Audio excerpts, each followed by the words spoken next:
Halo dan selamat datang. Di video ini saya akan menjelaskan tentang triangulated category. Apa itu triangulated category? Mempelajari kategori, ada dua kategori yang sering sekali keluar, yaitu additive kategori,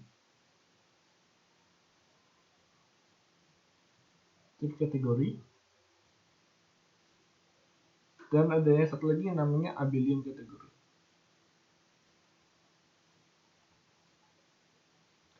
Tapi seringkali additive kategori tidak mempunyai sifat yang cukup, tidak mempunyai informasi atau tidak mempunyai struktur yang cukup di dalamnya, sedangkan abelian kategori informasi yang diperlukan untuk suatu kategori disebut abelian itu terlalu kuat. Jadi untuk menyelesaikan masalah ini, di tengah-tengah kita sebut ada yang namanya triangulated category.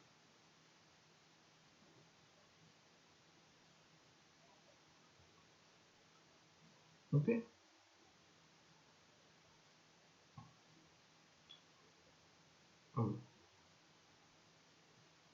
Semacam itu. Jadi triangulated kategori adalah additive kategori yang mempunyai sifat-sifat khusus. Terutama dia ada jadi kalau slogannya ini adalah additive category with a short text clues. Oke, ada barisan eksak pendek di dalam triangulated category. Oke, poin kedua, formalisme dari triangulated category berasal dari namanya complexes.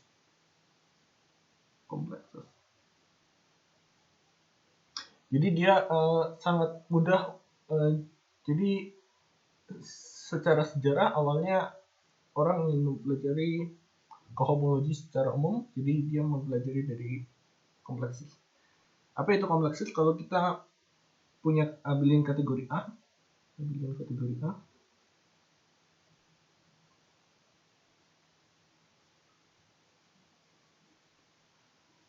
kita bisa buat derive kategori dari A. Itu adalah objeknya, itu adalah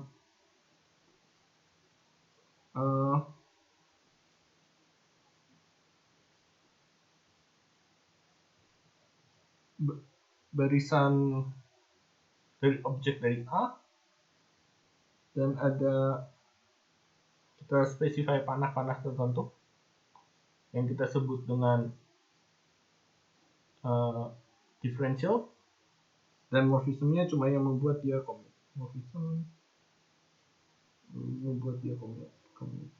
Membuat dua barisan tersebut. Jadi kayak morfismnya kayak ini. Ya. Jadi ternyata DA ini adalah contoh dari triangulated category. Oke.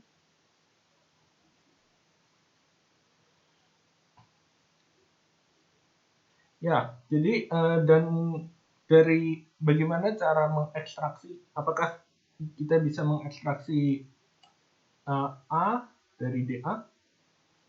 Jawabannya bisa, dan itu kita harus menggunakan namanya T-structure. Kita nanti akan membahas ini sedikit. Jadi ini adalah cara memperoleh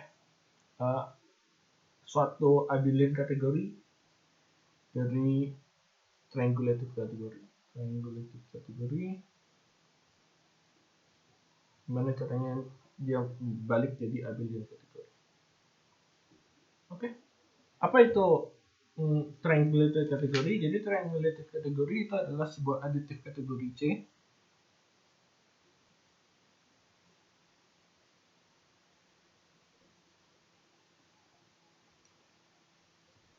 dengan suatu faktor, dengan suatu natural isomorphism F, natural transformation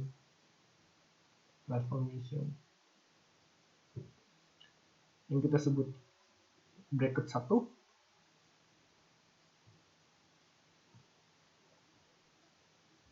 dengan inverse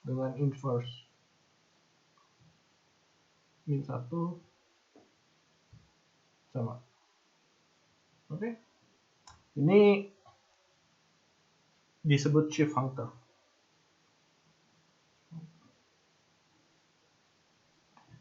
Secara konvensi functor ini kita taruhnya di kanan dari objek. Oke, jadi suatu triangle itu adalah cuma barisan X menuju Y.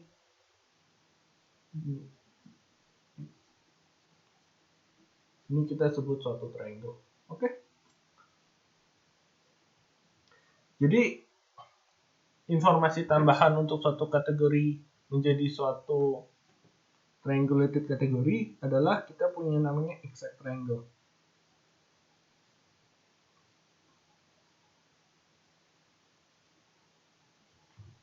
Exact triangle itu adalah koleksi dari beberapa triangle yang memenuhi sifat berikut ini. Ada 4 aksiom. Yang pertama, ini itu exact.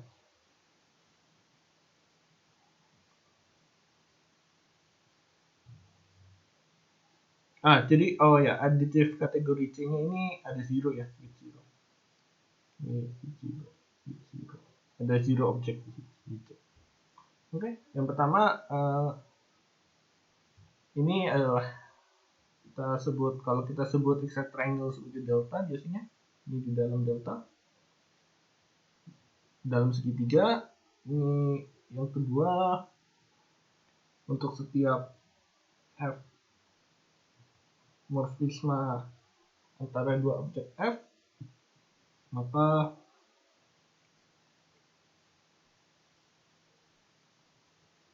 ada Z, terdapat Z, sehingga dan Y map ke Z, sehingga ini di dalam.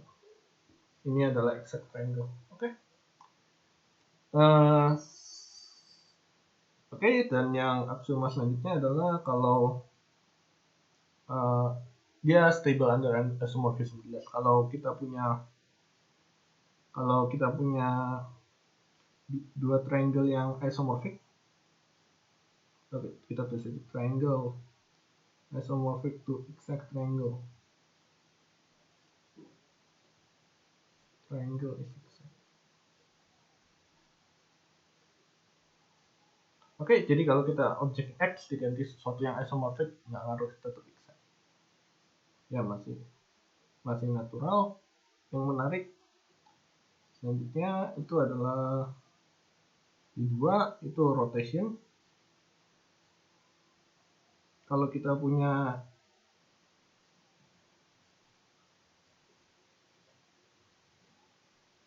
maka kita bisa rotate ke kiri atau rotate ke kanan.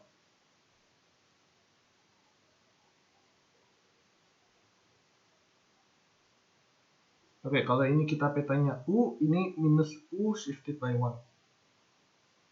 Oke, dan ini juga imply kita bisa shift ke kiri. Kalau shift ke kiri jadinya ini X, Y,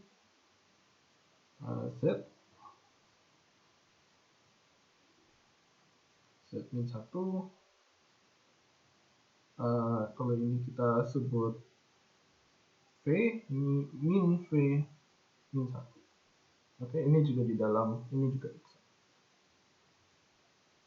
Aksioma ketiga itu kalau kita punya dua triangle,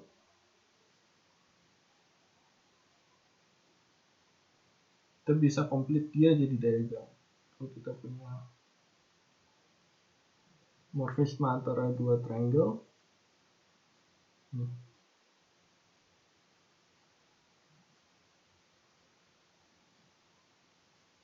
maka ada morfisma antara Z.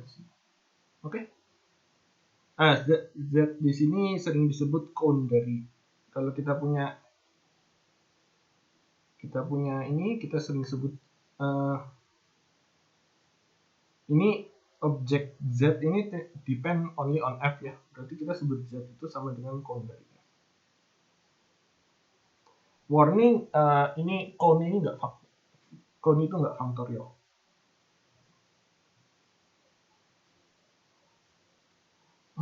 Oke, aksioma keempat yang namanya octahedral axiom. Octahedral axiom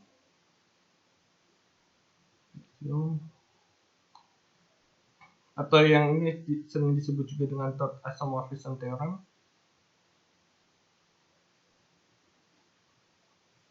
Itu bilang kayak gini, kalau kita punya x, y, z prime x1, y, z, x prime, y1, dan x, z ini komposisi dari dua yang pertama. Maka ini semuanya di dalam, semuanya exact. Maka z aksen ke y aksen ke x aksen ke z aksen juga. Oke, ini u. Kalau ini kita sebut u. Ini v. Ini kita u v. Maka terdapat arrow di sini, maka terdapat. Oke.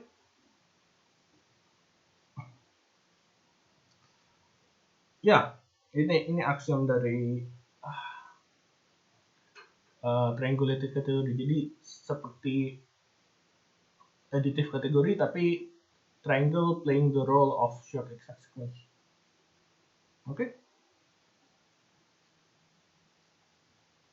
Oke, selanjutnya ada yang namanya cohomological functor. Jadi kalau kita punya D triangulated category dan A kategori D triangulated, A abelian category, suatu functor D ke A itu disebut cohomological functor.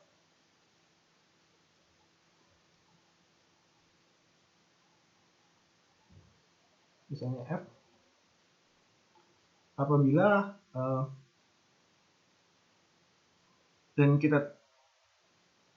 apabila untuk setiap short exact sequence A, B, C, A1 di dalam D, maka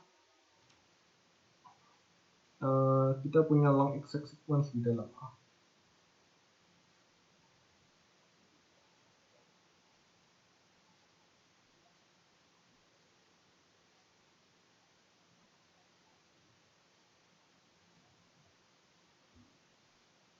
Oke, ternyata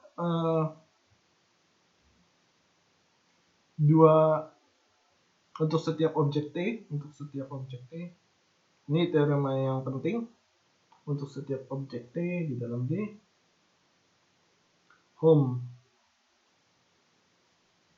T, blank dan home blank, T itu cohomological functor. Oke. Ini kita sebut cohomological functor. Oke.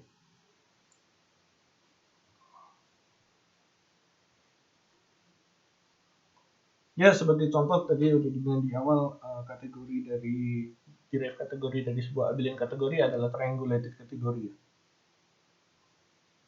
Oke. Sekarang kita mau memperabstrak bagaimana cara memperoleh abelian kategori dari derived kategori secara lebih umum. Jadi kalau suatu kategori D triangulated kategori, T has the T structure apabila terdapat ada subkategori D yang kita tulis D kurang lebih sama dengan 0 dan D lebih besar sama dengan 0, ini full subkategori of D. yang memenuhi sifat berikut ini. Yang pertama, kalau X di dalam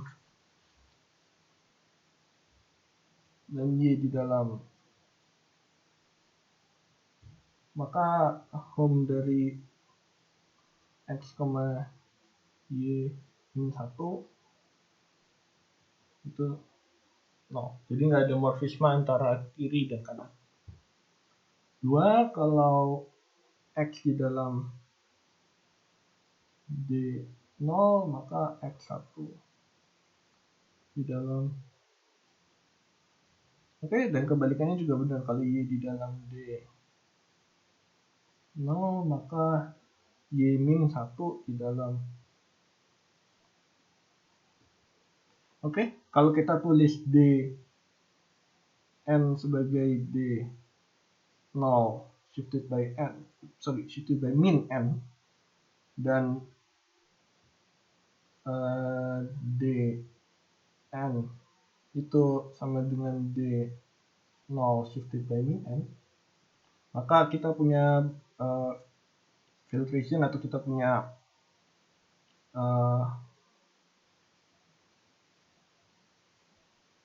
satu dan seterusnya.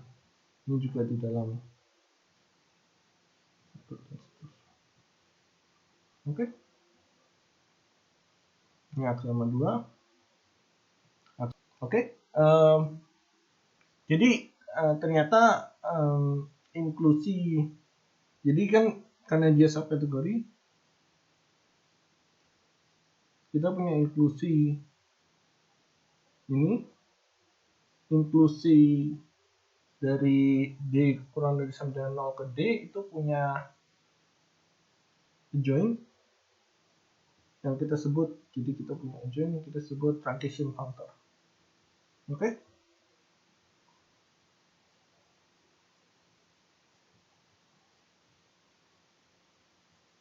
Kita punya inklusi namanya truncation factor. Ini namanya truncation factor.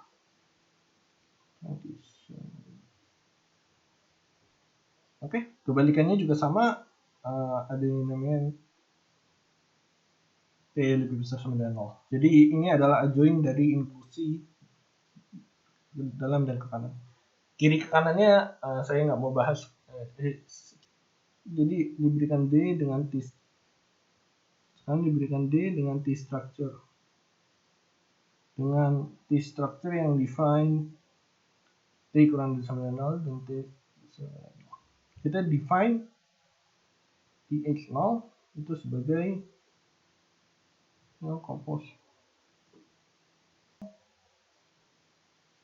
compose dengan T.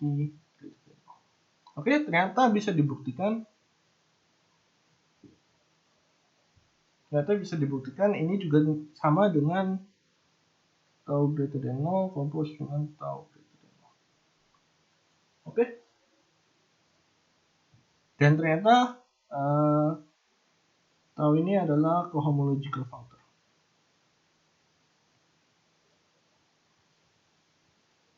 Dari mana ke mana? Dari D ke D hard. Hard dari D. Nah, dari D itu definisinya adalah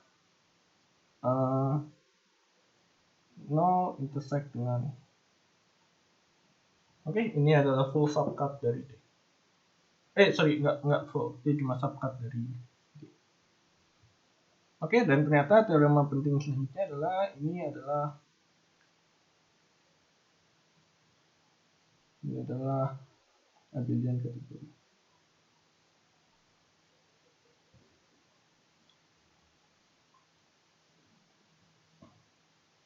Oke, kita contoh. Kalau kita punya abelian grup A, abelian kategori A, contoh A, kita bisa equip D alpha, derive kategori dari alpha, derive kategori dari A dengan suatu T structure berikut ini. Kalau kita punya kompleks A0, A1, A2 dan seterusnya. Truncation length-nya itu kita definisikan sebagai sama sampai dengan jadi A-1, tapi A0-nya kita ubah jadi kokonal dari D-1. Ini D-1 ya. Terus selanjutnya kita ubah jadi 0. Oke. Ya, shift functornya biasa ya. Shift functornya kita geser ke kiri. Jadi kalau kita punya n dalam n geser 1, itu isinya adalah objek yang di posisi ke i, isinya an plus 1. Oke. Dan kita juga bisa definisikan truncation functor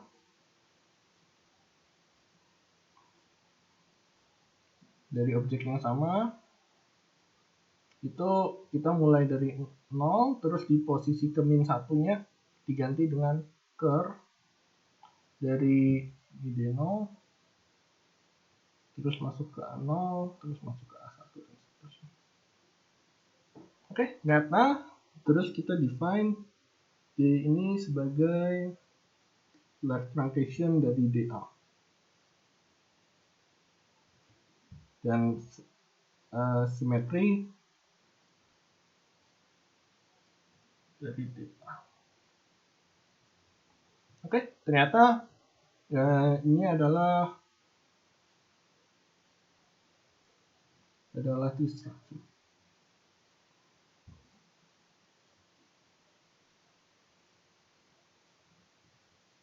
Oke. Jadi dari sini kita bisa memperoleh balik ya. Ini namanya standard T-structure. Apa cohomological functornya? Jadi ada cohomological functornya di A, dia kembali lagi ke A, itu yang membawa suatu kompleks.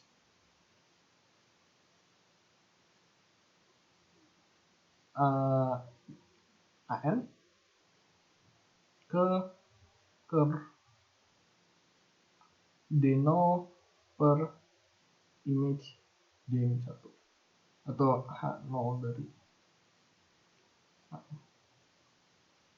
Oke, jadi ini kita recover cohomology yang biasa. Oke, jadi ya sedemikianlah introduction dari tentang triangulated structure, tentang triangulated category dan T-structure. Terima kasih.